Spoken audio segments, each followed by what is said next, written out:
Today's book review is entitled Medicine for the Outdoors, The Essential Guide to First Aid and Medical Emergencies. Published by Mosby Incorporated, copyright 2009. Paul S. Auerbach, M.D., the author of Medicine for the Outdoors, is the professor of surgery in the Division of Emergency Medicine at Stanford University. He is one of the founders and past presidents of the Wilderness Medical Society. He is also widely considered the nation's foremost authority on wilderness medicine. The author also has his own blog entitled Medicine for the Outdoors and can be found at the link shown.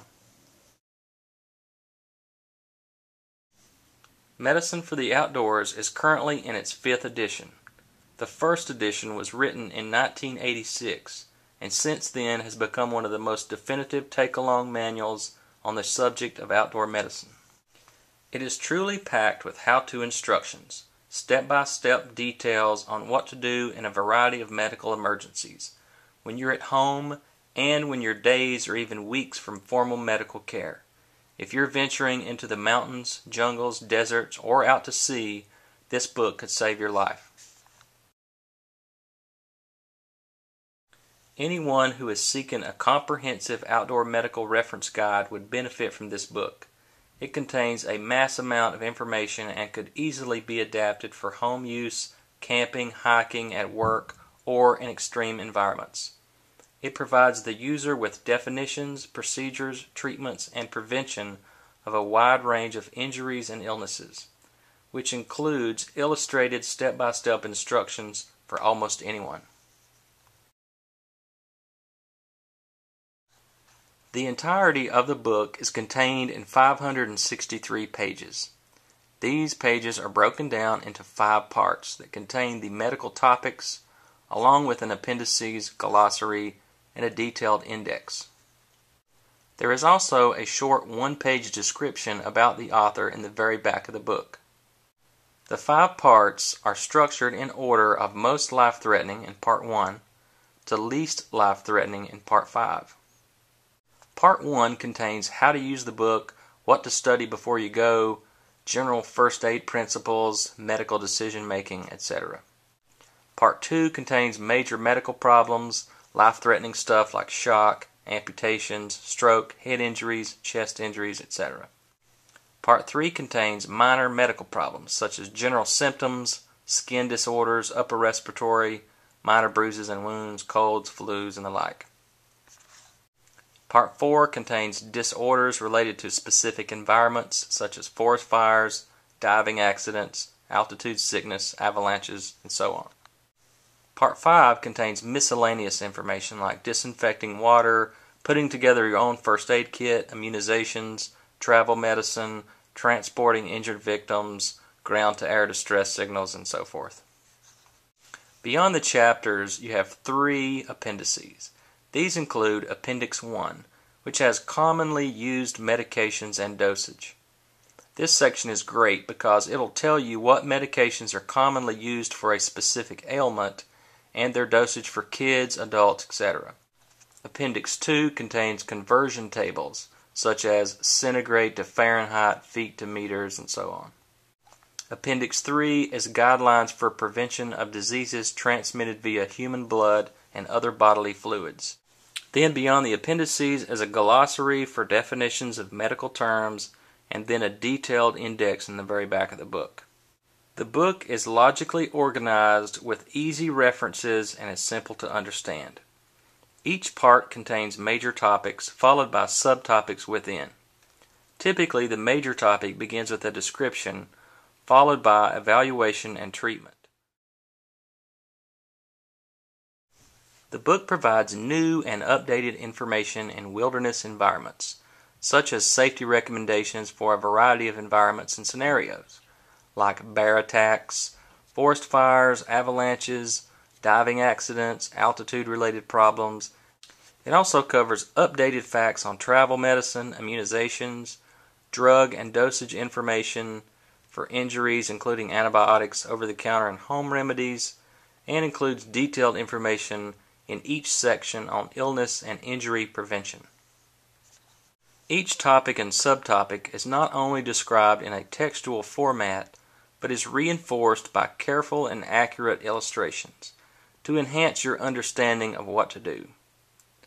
For example, when attempting to alleviate a dislocated arm, the illustrations show you several methods of doing this. The book provides multiple references throughout different topic sections without having to access the index every time. For example, if you look in minor bruises and the wounds section for fishhook removal, it refers you to page 476. On page 476, it discusses fishhook removal. It also discusses antibiotics for germ fighting in aquatic environments. And if you want to know more about that, it refers you to page 354. The appendices section is very useful. For example, there's a list on drug use for women during pregnancy, like for example nausea, which drugs to avoid when pregnant, which ones show no recognizable hazard, and which ones are generally okay. There's also a listing of which drugs typically cause allergic reactions in some people, and gives an alternative to that drug to use instead. An important topic like scene safety is mentioned in the First Aid Principles section of Part 1, but then it isn't really talked about in the sections of treatment. This would be important to repeat over and over for the non-medical professional. For example, in the section on approaching an unconscious victim, there's no mention of checking the scene for safety here. It starts out talking about the ABCs, vital signs, preparing for transportation, etc. No mention of checking to see why they might be unconscious. Are they lying on a live electrical wire that you can't see? This would be important to know. Although this is a medical book, perhaps some of the drawings and illustrations could be a bit more detailed or in color format, especially in areas that discuss poisonous plants, mushrooms, etc. Having a waterproof or filled version would be really handy, as this paperback version would probably not be supportive of wet or damp environments. Medicine for the Outdoors is well written, structured sensibly, easy to follow and understand even for the non-medical professional. Yet it's also a great resource for wilderness first aid, first responders, or wilderness EMTs. The author also emphasizes that you as the reader should get out and take some formal training on administering medical procedures, and not just rely on a book to accomplish these skills. This is a very versatile book that covers the vast majority of worldwide outdoor environments, yet also includes home remedies for just about every possible minor illness, such as stomach ailments, headaches, colds, flus, etc., as well as some sports injuries, and it's a great resource to have in your vehicle. Wilderness Medicine, hardcover by Paul S. Auerbach, 5th edition, published by Mosby in 2007.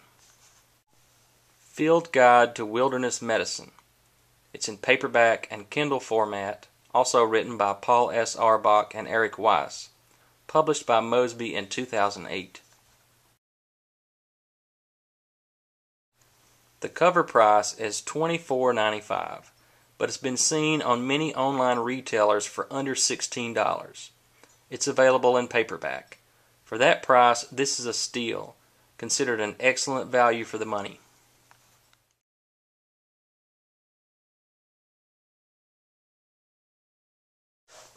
Medicine for the Outdoors, the essential guide to first aid and medical emergencies, received 5 solid stars. The book is highly engaging and memorable. It is also well written and not overly technical to accommodate non-medical professionals. It cites secondary sources and practices industry standard techniques. Medicine for the Outdoors is highly recommended. Check it out. Thanks for watching the Survival Bookshelf, and stay tuned for more.